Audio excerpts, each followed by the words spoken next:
This video is sponsored by Vlog Brothers. I have nothing but a simple question. What's the first building that comes to your mind when you think of African architecture? Yeah, I'm very sure it's going to be the typical mud house. For some, maybe the majestic pyramids in Egypt, but for most, it's definitely the stereotypical mud hut, which as a concept comes in a wide range of shapes, sizes, and form, just like any architectural expression from around the world, which is an important part of culture, just like clothing, food, and language.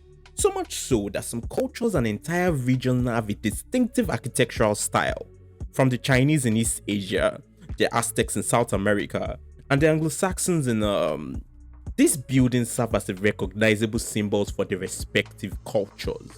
But for certain people from the Grassfields of Cameroon, architecture means everything, where the building itself is more than life.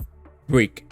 So making these videos requires a lot of time researching, writing, drawing, and so many other things you guys don't get to see. And as a one-man team doing all of this, the financial support from the community, which is you guys, keeps things going. So if you could support me on Patreon or with YouTube channel memberships, which would come with so many perks, it will help keep the lights on. To become a channel member, just click on the join button on the home page of the YouTube channel. And for Patreon, the link will be in the description below. Also, if you like to see those things you guys don't get to see behind the scene, you can. Now let's get back to the video. The people who live in the area called Cameroon today are a very fascinating set, who stand out amongst other things for their unique diversity of architectural styles from the north to the south. Today we'll be looking at one of these people, the Bamileke.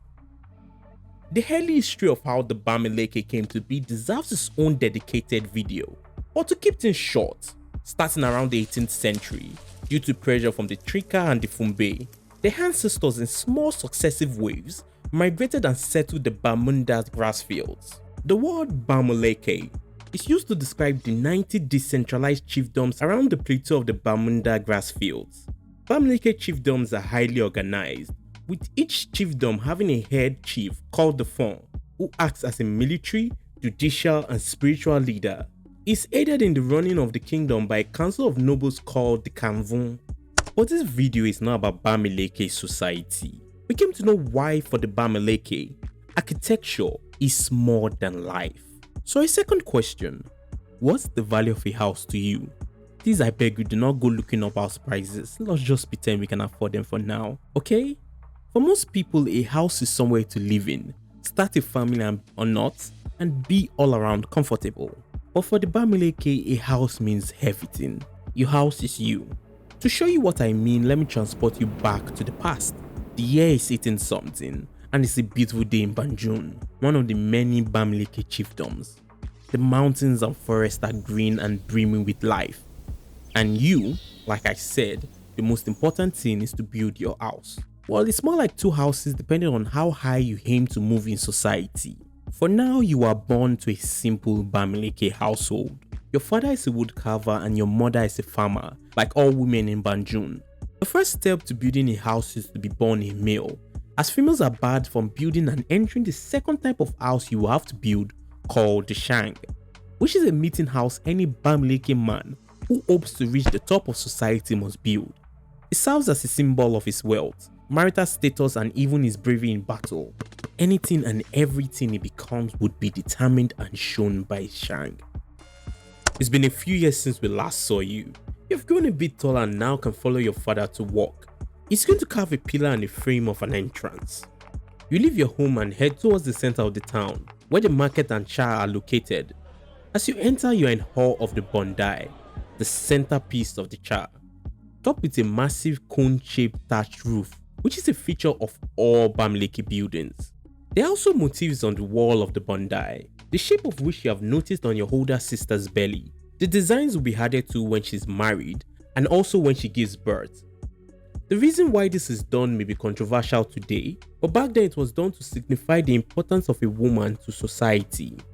Like I said earlier, women weren't allowed to build houses back then, but were allowed to farm the land. This allowed women to be the literal source of sustenance for their families. When a young girl reaches a marriageable age, She'll be given her first scarification to signify her potential to attract wealth for a husband-to-be, either through farming, formation of alliances, and giving birth to female children who will be able to cultivate more land. In a way, women were the literal bedrock of Bamileke society, and by extension embodied the very essence of the buildings they were not allowed to enter. The practice of female scarification would later be abolished in Banjul during the reign of Mkem II. Oh, your father is calling. He points at the long pillar that support the massive roof of the bondai. You notice how beautifully decorated they are with carved figurines. This is what you guys came to replace. For the next few days, you work tirelessly to replicate one of the old pillars as perfect as you can. Finishing that, you move to the chart to replace part of the frame of one of the entrance. Your father explains that only the royal palace has 4 entrances, and displayed figurines either depicting the 4 in various roles. By the way, your father is already done with the frame and it's time to head back home. Wow, you've grown into a young boy is ready to be called a man. Not just any man, a notable man in society. And for that you have to join the Mkem system, which is a pyramid of fraternities with the 4 at the top.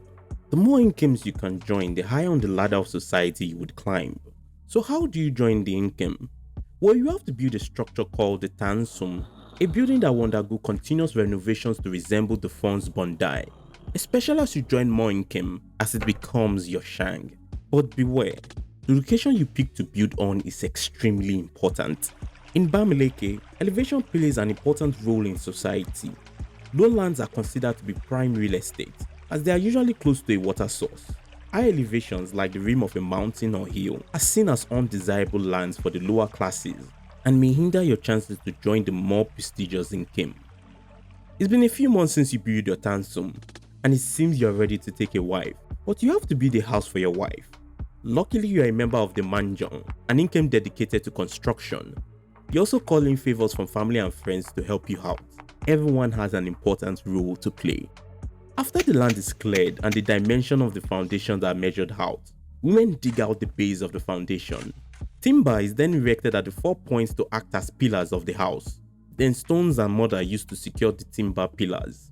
The next step is the fastening of the prefabricated walls, which are made out of bamboo. Mud is then used to insulate the walls. Now it's time to build the iconic massive thatched roof. A bamboo frame is placed on the building, and skilled carpenters then get to work, building the frame of the roof, covering it with raffia grass. Your house is ready and your wedding goes on without an hitch. Our young boy is now a man, and over the next decades we see you grow in wealth as you join more Mkem. You marry more wives and build more houses, with your Shang, which was once a small Tansum, has grown into one of the finest in all of Banjul. As you move into the higher echelons of society, be ready to face the Germans. This is where we would leave things and maybe come back another time. I hope you enjoyed the video. You could leave a comment, drop a like, or share the video. And also follow me on Twitter and Instagram if you like. There's also a Discord server too. Till next time, I'm Bamise. Bye.